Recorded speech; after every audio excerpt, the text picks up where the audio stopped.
Welcome back to Myths Made Real, where we take a look at past cultures and mythology to find out how they have shaped our world today. In the days before the world was carved into kingdoms, before the mountains had names and the rivers had rules, there were monsters that wore the sky like armor. And one of the oldest was a bird, but not a bird like any we know. It had wings of fire, a scream that cracked stone, and 9 heads, each with a voice of its own. This is the legend of the Jiufeng, the 9-headed bird. A beast so terrifying, so dissonant, it became the nightmare of emperors and the echo of chaos itself. Why does too many heads unsettle us so much? The Greeks feared the Hydra, the Hindus the Ravana. In Western tales, multi-headed dragons stalk knights. But in ancient China, the Jiufeng didn't just breathe fire. It didn't guard treasure. It dismantled order. To understand the fear it inspired, we need to go back, way back, to the classic of mountains and seas, Shan Hai Jing, a book that reads like a map of nightmares, a mythical geography where monsters live on every peak, in every valley, and there, deep in the southern mountains, dwells the Jiufeng. It is said to have feathers like flames, eyes like molten bronze, and a cry that sounds like 9 people screaming at once. But perhaps the most terrifying thing is its loyalty. Because the Jiufeng isn't just a beast. It was once a soldier, a loyal guardian of an enemy long forgotten by history. Chiyou. Chiyou. The name echoes like thunder across the myths of early China. A god of war, a rebel, a horned titan who challenged the Yellow Emperor, the legendary founder of Chinese civilization, where the Yellow Emperor stood for balance, law, and civilization. Chiyou was the storm, the challenger, the chaos, and among his monstrous army marched the Jiufeng, 9 shrieking heads, 9 mouths casting spells, sowing confusion, a creature of distraction and fear. According to myth, when the Yellow Emperor's troops faced Chiyou's army, it was the Jiufeng that turned the tide. Not by strength, but by sound. Its cries drove soldiers mad, or it called storms from clear skies. It fractured ranks with nothing but voice. The Jiufeng wasn't just a monster, it was a weapon. The Jiufeng's weapon wasn't claws or fire, it was voice. Each of its 9 heads sang a different tune. Some mournful, some wrathful, some that echoed with laughter or screamed with rage. Ancient texts speak of its cries, disorienting armies and stirring windstorms. Some believed it could mimic the sounds of your comrades, or worse, your own thoughts. Was it magic, or myth twisted through memory?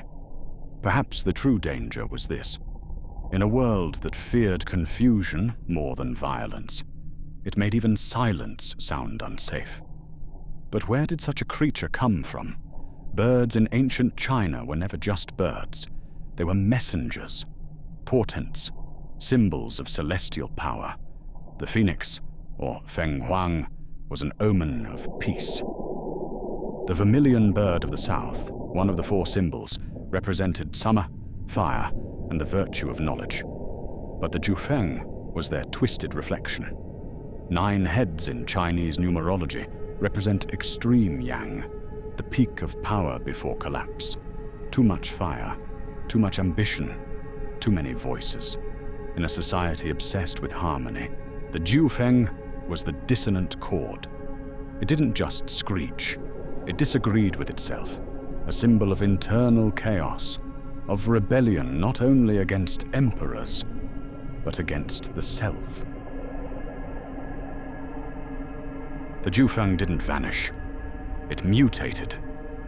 In Journey to the West, it reappears as the nine-headed beast, a shapeshifter, a prince consort of dragons, wielding a monk's spade and thirsting for sacred relics. When gods were summoned to defeat it, a celestial hound tore off one of its heads. But it escaped, wounded, not slain. Later legends say the wound never healed, that its severed neck still bleeds. Some say the bird once had 10 heads. One was lost, the others scream. And when storms roll in and the air grows strange, people swear they hear it passing overhead, dripping blood across rooftops. Because even if you silence one mouth, 8 more will scream. Over time, the Jiufeng stopped being a creature of legend and became something else, a lesson. One tale says that when one head found food, the other 8 fought it for the prize, wasting it in the struggle. Too many mouths, too many wills, no unity. It became a symbol of dysfunction, of division, of voices that cannot agree, a creature that devours itself. Its name grew derogatory, no longer feared for its power, but mocked for its disorder. Because when a myth resists obedience, the easiest way to kill it is to humiliate it.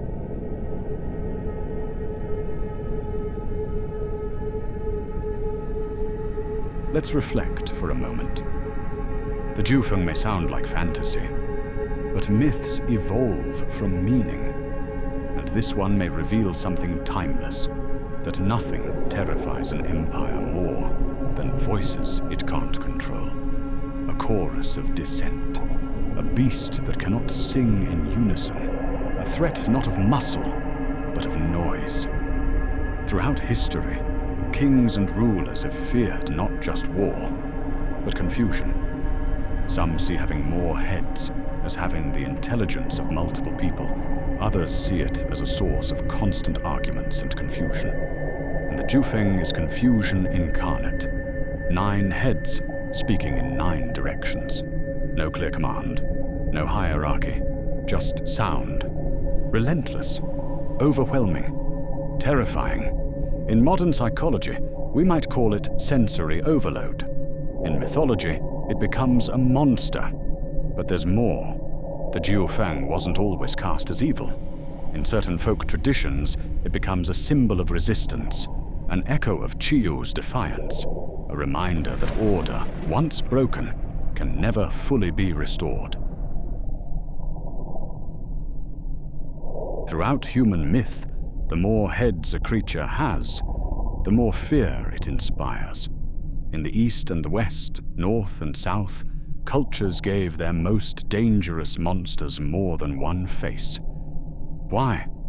Because a single head thinks with purpose. It's rational, predictable. But 2 heads, or 3, or 9, now you have confusion, division, a thing that can look everywhere at once, argue with itself, or strike in every direction.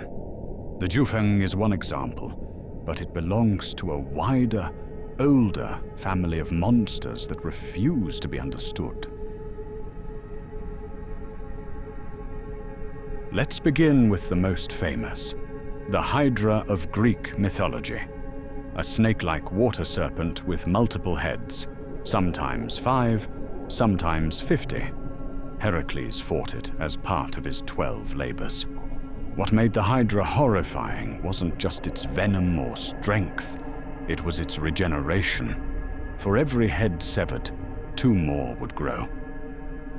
The Hydra wasn't just a threat, it was a metaphor for fear that multiplies, for enemies that grow stronger the harder you fight, for problems that don't die cleanly. Like the Jiufeng, it lived near water. It sang no songs, but it brought chaos just the same. From India comes the story of Ravana, the 10-headed demon king of Lanka in the Ramayana. Each of his heads was said to represent a different emotion or force: lust, anger, greed, pride, jealousy, but also intellect, strength, and spiritual power. Ravana wasn't a mindless beast. He was a complex villain, powerful, learned, contradictory. Like the Jiufeng, he couldn't be reduced to one thing. But while the Jiufeng sings with many voices, Ravana thinks with many minds.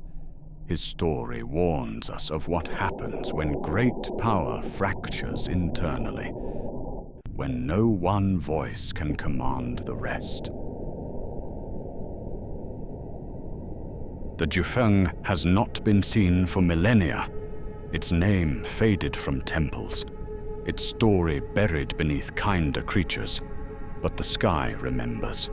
The sound of 9 voices in the wind, the fire in the feathers, the terror of something that cannot be silenced. The Jiufeng was never just a monster. It was a warning that when the world forgets how to listen, chaos doesn't fall from the sky. It flies. Thanks for watching. If you have enjoyed our content, consider subscribing so that you can be notified when we have a new upload. Let us know in the comments below if you have a myth that you want to see come to life. Join us next time for more Myths Made Real.